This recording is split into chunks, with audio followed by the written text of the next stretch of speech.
number down here, couldn't it? Like if you plug in -1, that's going to be -1 down there. But the fact that we're only plugging in positive numbers means that when you cube a positive number, it's going to be positive.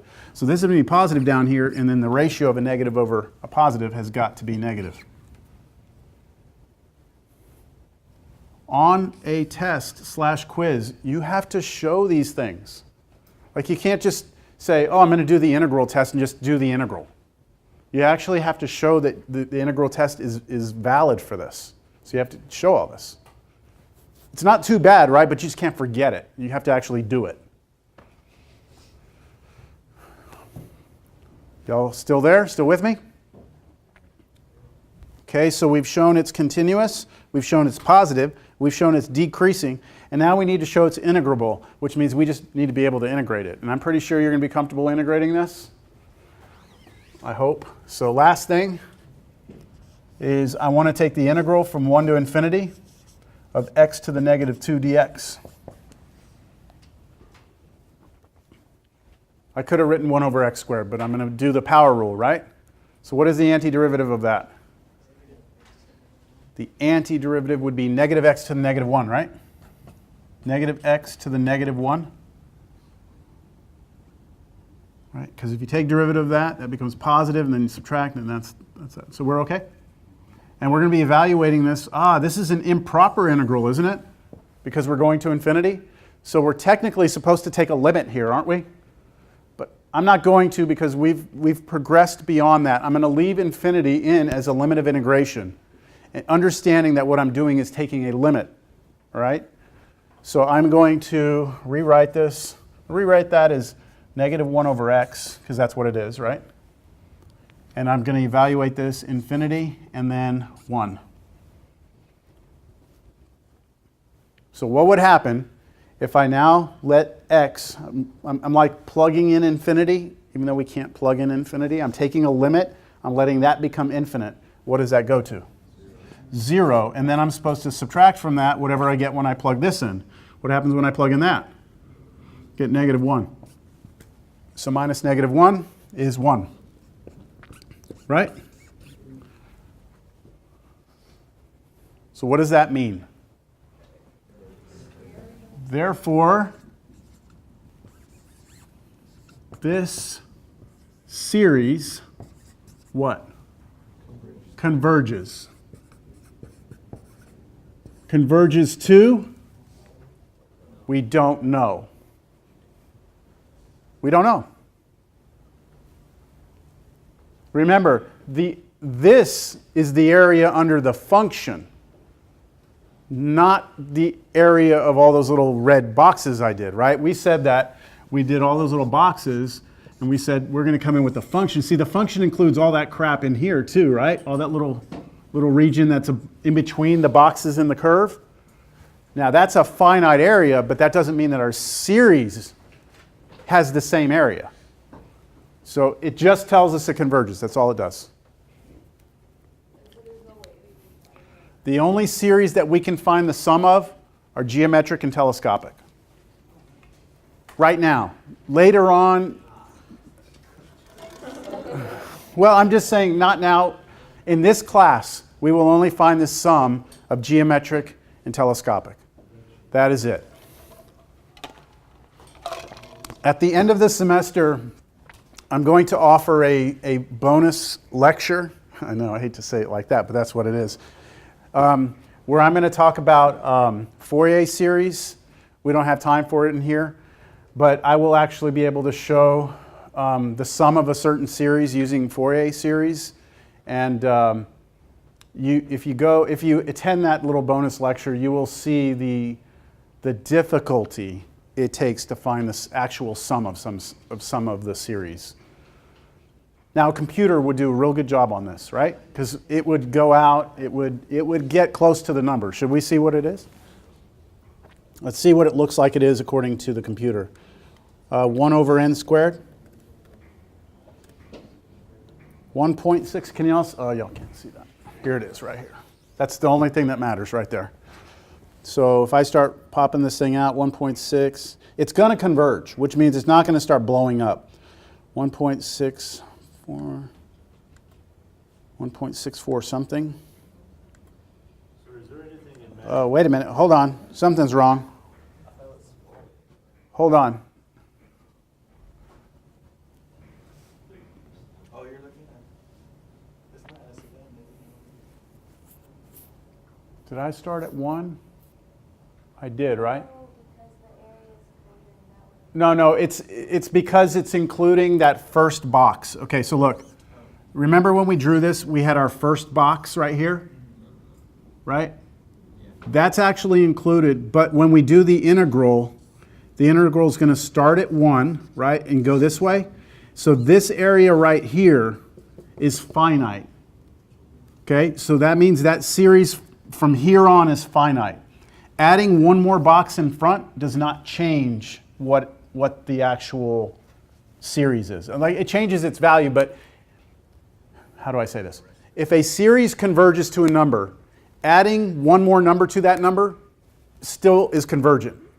See, the test tells us it converges. That's all it tells us, right?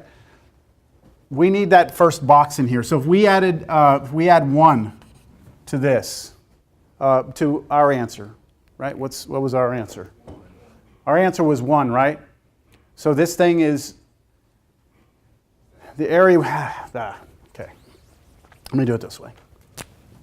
What we found is that the area under here, from here on, right, that area right there is 1. Okay? Our series is inside of here, so it must be finite, right? But our series also includes the very first number we plug in, which is this. This was not accounted for in the integral. Okay? So that the integral went to 1, our series is actually 1 plus this. So it looks like if we take that 1 out, it looks like from here on it's like 0.64 something. I hope that makes sense. Why is it that we have to start at 1? Is it because it's undefined at 0? Or? Because this one was undefined at 0, yes. Yeah, we couldn't do the integral of that from 0 to infinity, could we? Mm-mm.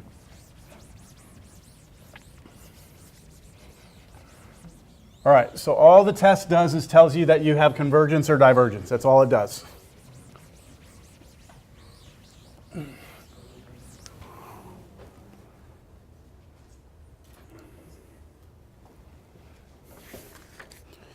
Now, I want us to take into consideration a couple of different things here. I want us to take a look at a couple of different series. We just did this one, right? And it converged, didn't it? By the integral test. This, I'm going to say converged. But what if we changed it to 1 over n cubed? What would happen? What if we changed it to 1 over n to the 4th? What would happen, right? Can you already see that we would have to start doing these integrals? Right? Like 1 over x cubed, 1 over x to the 4th. Do you get the idea? Then what if I did something like this? 1 over root n. Ooh. That would be the same as n raised to what power? 1/2, right? So you do like 1 over x to the half, you could integrate that. So all of these could be done with the integral test. Do you agree? And I could do maybe even some 1 over cube root of n. That's an n. So why don't we try and kill a bunch of birds with one stone here? Why don't we try and figure out what the series n equals 1 to infinity of 1 over n to the p would be? Where p stands for power, the power on that n. Okay? So p could be any number at all.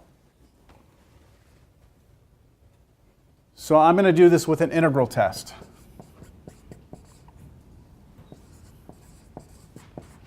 Now I'm going to run through this very quickly because this is not something I would test you on. I'm trying to get to a result. And that result is what's called the P-series test on your sheet. Do you all see it there? It's under geometric and it's before integral. It tells you what happens when you have a series that looks like 1 over n to the p. Do you all see that? And do you see what it says? Converges if p is bigger than 1. Diverges if p is less than or equal to 1. Now where does that come from? Well, Look, this is P, right? 2 is bigger than 1, converged. 3 is bigger than 1, it's going to converge. Converge. Diverge, because P is 1/2. But why? So I'm going to try and convince you. It's going to be very, very loose convincing here. First of all, I'm not even going to show you it's positive, continuous, and decreasing. I'm not even going to do that part. We're just going to take that as an assumption that we could, for each of these, show that they're all positive, show that they're all decreasing. I think if you plotted them, you would convince yourself they all tend to 0. And then I'm going to try and integrate x to the what? Remember, I'm switching that over to f of x is 1 over x to the p, right? That's what that's going to be converted to. So when I integrate it, I'm integrating x to the negative p dx, right? Just bringing that back up. Now, what would the antiderivative of that be using the power rule? 1 over negative p plus 1, x to the negative p plus 1. Then we would do here 1 and infinity. Y'all realize what I'm doing here or not? Yeah? So I'm just using the power rule on p, on negative p here. And now I'm trying to figure out, like, when does this converge? When does it diverge? So let's rule out a couple of things first here. This will not work if p is what? This whole thing will not work if p is what? 1. Do you all agree with that? If p is 1, this is not defined. So what would it look like if p was 1? What series is that? 1 over n, right? And that's harmonic. That diverges, right? So right now, the only problem we have with this formula is if p is 1, but we already know what happens to that series if p is 1. Diverges. So I'm assuming in this that p is not 1. So p is not 1 here. So let's see what happens. This is just a number, right? That's just a number? Okay, so I don't even care about it. It's just a number. Who cares? Now, if I plug infinity in here, what's going to happen?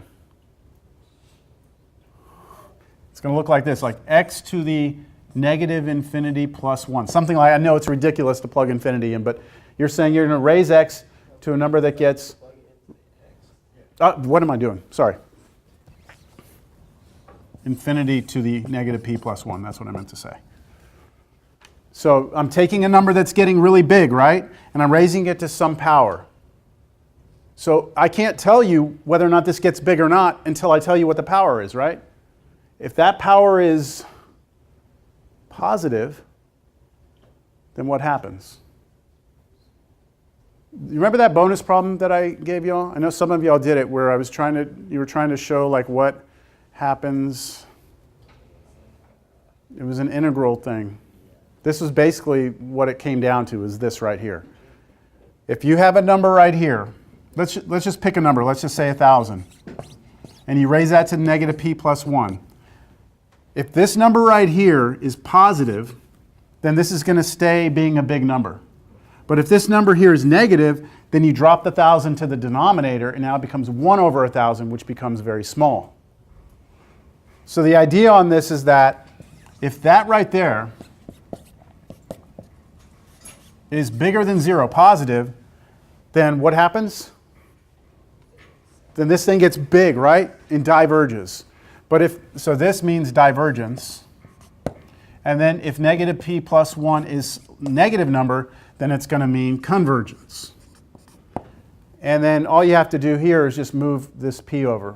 What is this statement saying? That p is, move it over here, p is smaller than 1. And then this one is saying, move the p over here, p is bigger than 1. So if p is bigger than 1, you get convergence. If p is less than 1, you get, I'm saying it all wrong. If p is bigger than 1, you have convergence. If p is less than 1, you have divergence. And that's what the test says on your sheet.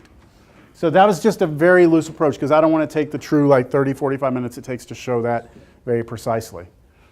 So can we just take it on that? Is it good enough? So we have this new thing called P series. And that's anytime we see x to a power, we will know whether or not we can say convergence and divergence. We don't even need the integral test. All right? So this would diverge, right? Diverge, why? It's a P series with P being what? A half, right? That's how you would, if you see this problem and I ask you, hey, does this converge or diverge? You would say it diverges because it's a P series, P is a half. That's it. Sir, Yes? so for the integral test, it would always be the sum of 1 divided by n to the power? Sum of 1. No. No. In fact, if we ever see 1 over n to a power now, we are definitely not using the integral test. We're using the P series test. So when I gave you the integral test to start off, I just wanted to show you how it worked. Okay? Now, if we have any series that's 1 over n to a power, we're going to use the P series test. So when would we use integral test then, right? Let's do something where we use the integral test. Okay? So how about this one?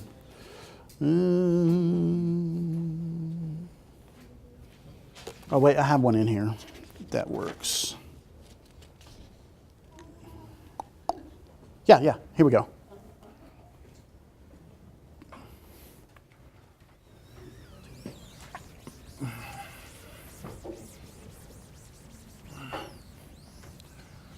Okay, sum n equals 1 to infinity of n squared over 3n cubed plus 1.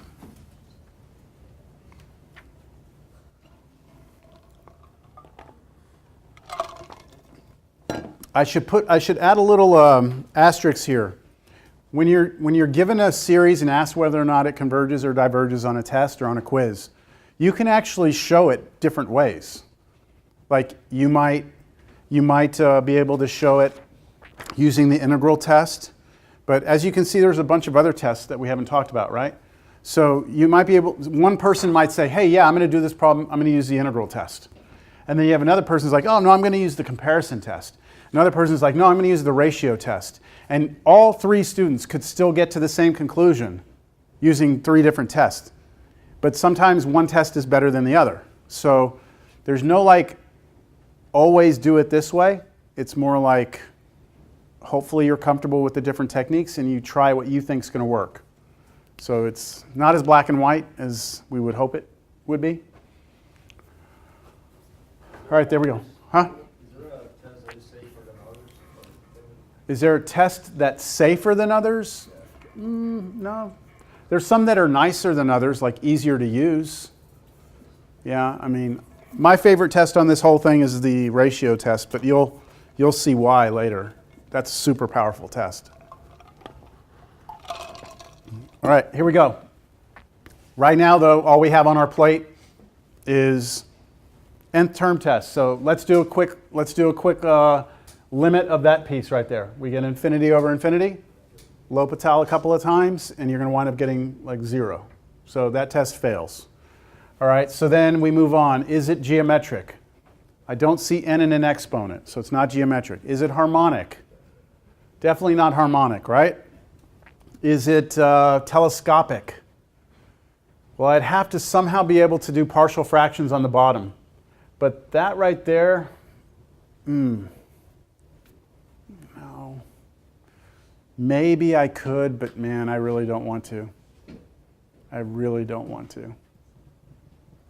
So let's put telescopic on pause, because I can't factor that easily. That's a difference of that's a sum of cubes, which does factor, but it's a mess. So I'm not going to mess with it. I'm going to move on to what looks more natural to me, which is to consider the integral test. Now, why am I thinking integral test? Because this is the function I'm actually seeing. And I know that I could integrate that. That's a basic u substitution. U is the denominator. What's the derivative of this? 9x squared. You have it up there. You're off by a constant, right? So I could integrate that with relative ease. So the integral test seems more appropriate here. Now, how would you know on a test that this is not telescopic? I would tell you, find the sum. If I tell you find the sum, I'm telling you it's either geometric or telescopic, right? It's the second time I've told you this today. If I say find the sum, I'm telling you it's geometric or telescopic. If I tell you determine if it converges or diverges, most likely it's neither one of those. So this one right here, I'm going to go for integral test. You ready to do the integral? So let's go through this quickly. Is f continuous?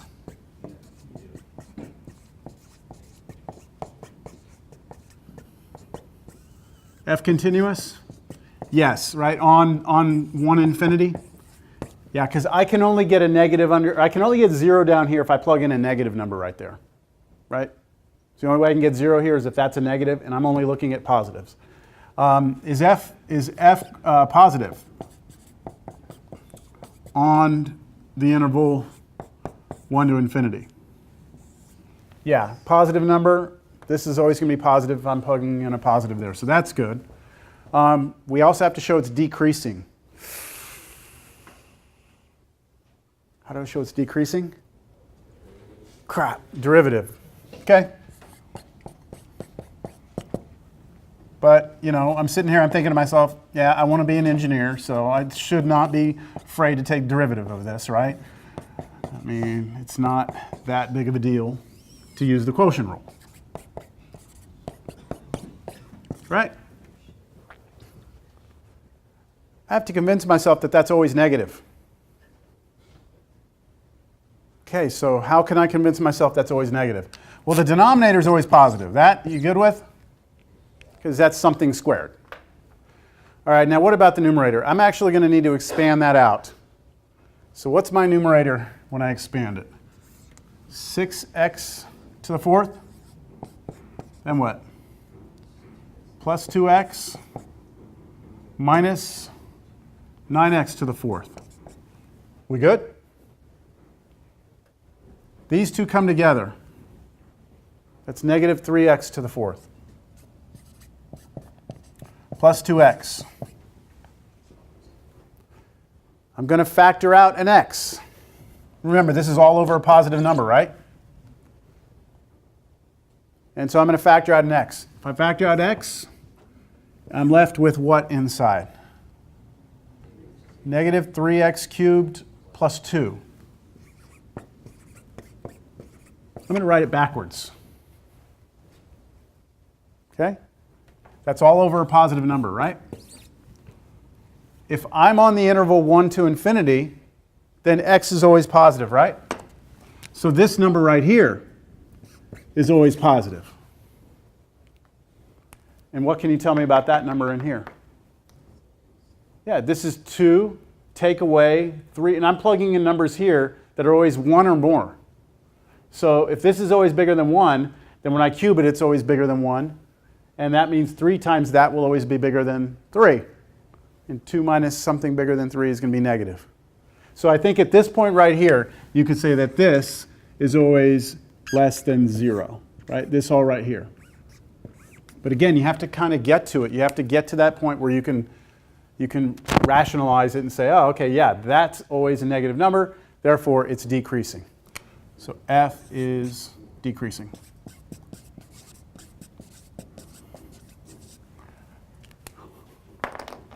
There's only one thing left to do. That's integrate.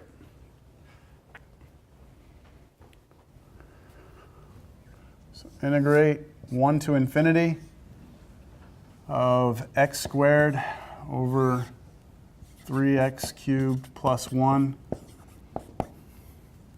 Does it feel like the information's coming fast? Are you sitting there like, does it feel like it's coming fast or no? It's okay?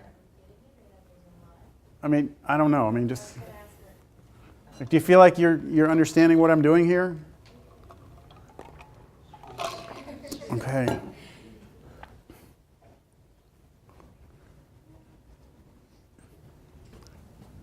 All right, here we go. I need to do some stuff first. I need to do this integral here on the side. So I'm not even going to put my limits of integration in there. I'm just going to do an indefinite integral. So basic U substitution. Could you potentially see like integration by parts or something? Yeah. Just depends on the function. So I'm going to do u is equal to 3x cubed plus 1. The derivative of that is 9x squared dx.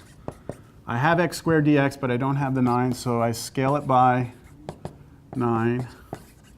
I rewrite the integral as 1/9 1 over u du. I believe I did all that right. And then take the antiderivative. So this is 1/9 natural log of u. Absolute value of u plus a constant, right? Replace u with this.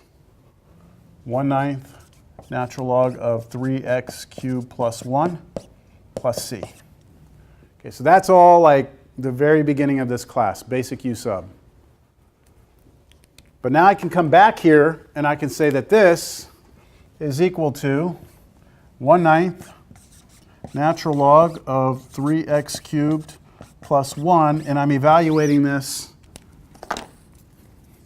1 in infinity. And what happens when I put infinity in there for x? What happens? This thing blows up, doesn't it? This thing blows up. Natural log of infinity is infinity. So when I plug in infinity, I get, and when I plug in 1, I just get a number. So this becomes infinite. And that means it diverges, right? And according to this, according to the integral test, if the improper integral diverges, then what does the sequence do? Yeah, it diverges. So that's divergent series. So this diverges. What's nice about the integral test is that whatever the integral does, the series does. Okay?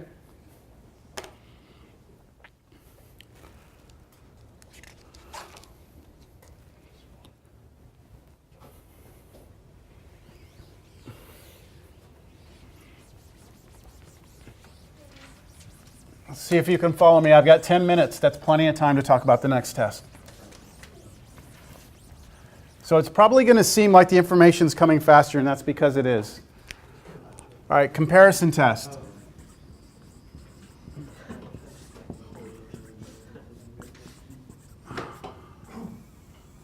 All right, so let's see if you can follow the logic behind this one. I think the logic on this one is very straightforward. Let's see if you agree. Let's say that I plot for us two series, all right? So we have, let's say, a sub n, and we have b sub n. All right? Let's say we have two series. And let me compare these. That's a sequence, isn't it? If I were to put the sequence for a sub n here,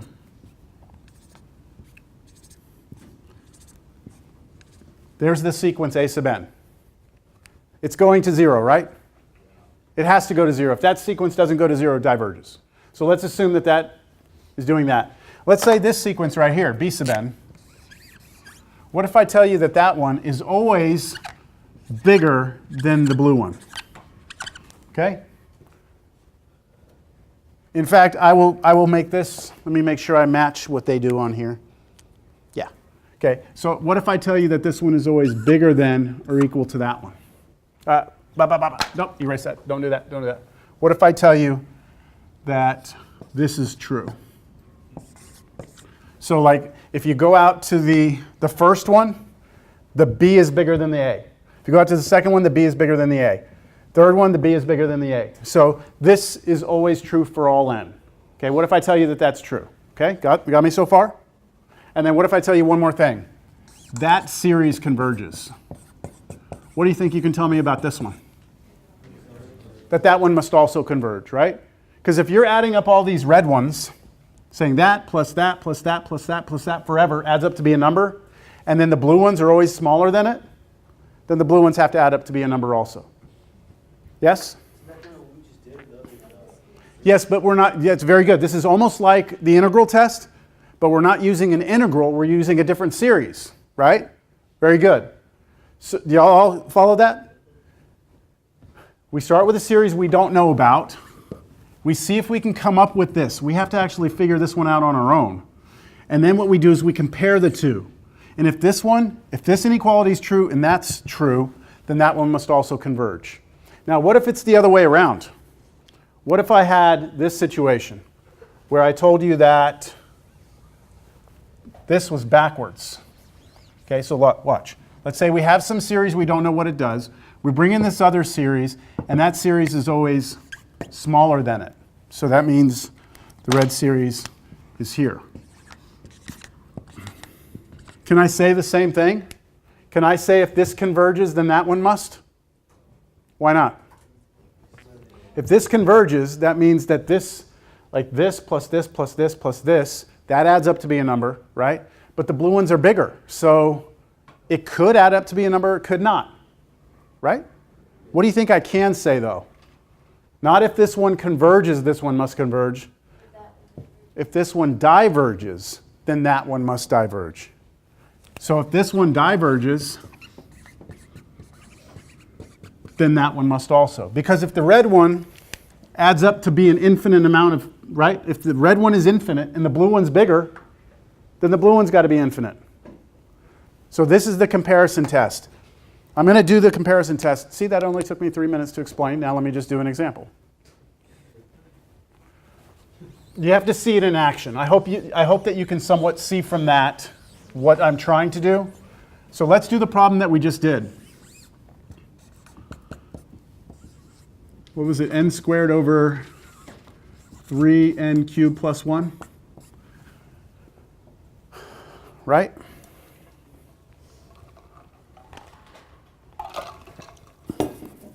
All right, everyone. This is my a sub n. Now, we know that this diverges, right? We know that, but let's act like we didn't know that, okay? Let's act like we don't know that. Let's see if we can't come up with another sequence to compare it to. So we have to figure out a sequence to compare this one to, and we need to establish some relationship between that sequence and that sequence. It's either going to be, the inequality is either going to be this way, or the inequality is going to be this way. All right? But the key to the whole thing is that whatever sequence we come up with, or series we come up with, we better know what it does. Okay? We better know that it converges or diverges. So, I don't know, squint your eyes. Squint your eyes. I don't know. Do you see this? That is awfully close to this sequence. Aren't those sequences really, really almost the same? What's the difference between the two? This one has plus 1, right? This one doesn't have plus 1, right? Now, can you tell me what the relationship between these is? Like, is this one bigger than this one, or is this one bigger than that one? Can you tell me? I mean, this first one's what? The fraction here is going to be smaller than this one. Why? Because the denominator is bigger than this one. So they have the same numerators, don't they? This denominator is 1 unit bigger than this one. That means if the denominator is a little bit bigger, the fraction is a little bit smaller than this, right? So I can say that's true, right? That's true? Yeah, me putting that here does not change the fact that, I mean, that's true, right? Is 4 bigger than or equal to 3? Right? If I write 4 bigger than or equal to 3, is that incorrect for me to write that? It's not incorrect. Now we know 4 is not equal to 3, but by me saying bigger than or equal to, it's still good. So do you agree with that? Everyone agree? Okay, so this right now is what my candidate is for this, okay? But I better know what this does. Do I know what this does? Well, what is that? Clean it up. What is this? 1 over 3n, right? 1 over 3n? Just cancel the n's out. You buy that or no? And 1 over 3n is what type of series? It's harmonic, isn't it? So, can I draw a conclusion here? So, I really think I don't have a whole lot of time here. Oh, and I still have to hand back tests. What I'm going to do is I'm going to say, I want to look at this series 1 over 3n. Right? That right there is divergent. Why? Harmonic.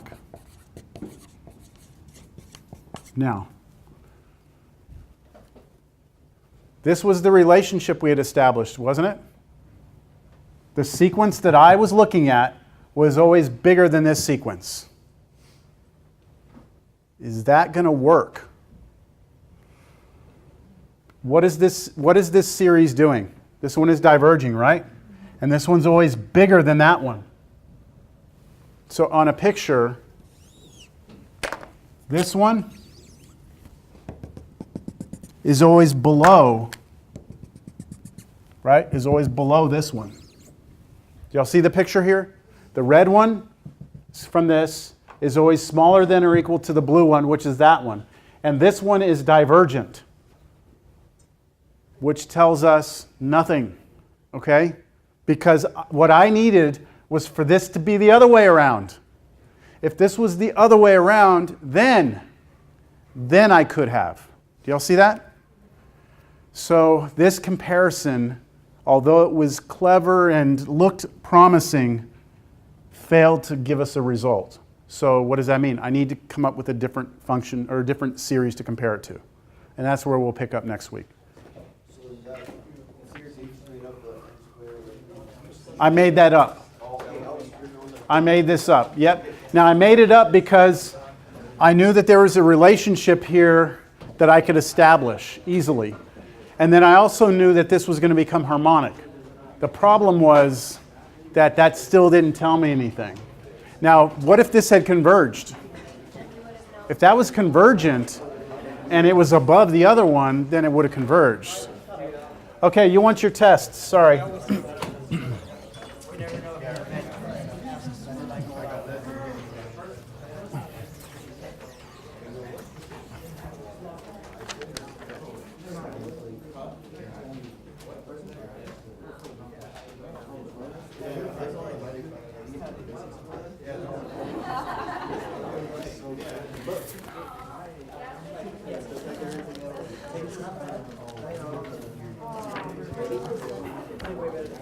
The grades on these have not been, I did not write the actual grade onto the test.